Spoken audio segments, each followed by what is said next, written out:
Mitch and Harrison. Thank you for being here. Sure. Now, Mitch, tell me why you started getting on the allowance system. Does the word nightmare mean anything?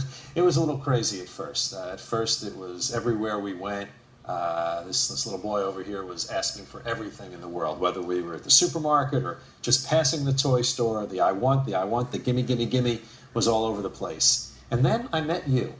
And wouldn't you believe it, you actually had a system that I could follow.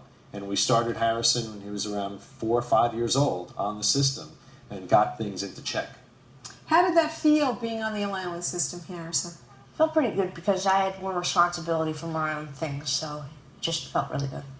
Did it feel kind of grown up that you got to choose what you wanted? Yeah, and also the fact that I was paying for it myself. That's pretty cool. Now, do you remember the first thing you saved for, or a thing that you really liked that you saved for?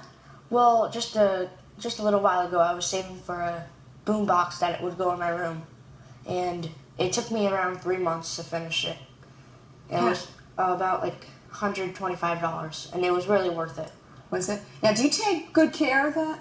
Yeah, it's in my room, and I use it like every day.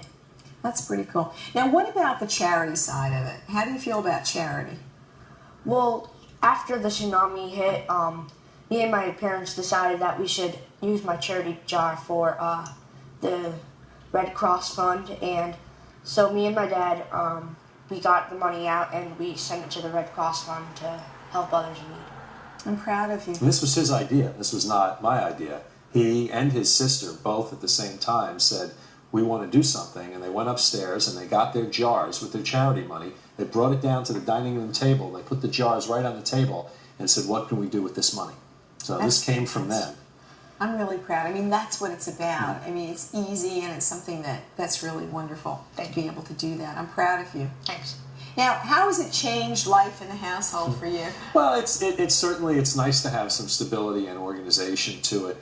Because you know they're not getting any financial responsibility at school. You know, he's busy learning about percentages and geometry and algebra, but they're not teaching how to handle your money. So it brings a little bit of order, and fortunately we have 2 people to make sure that order is happening, and my wife's terrific about keeping track of that, which I think is really important to have the consistency of doing it every week. Absolutely. Now, you save every week and you do your chores? I try. Does Dad or Mom ever have to nag you to do those chores? I wish they didn't, but they do all the time. Don't you hate when parents nag you? Yeah. Yeah. And when you grow up, are you going to do the allowance system with your kids? Of course. Works for me. Well, I appreciate you being here. Absolutely. Thank you. Sure. Thank you.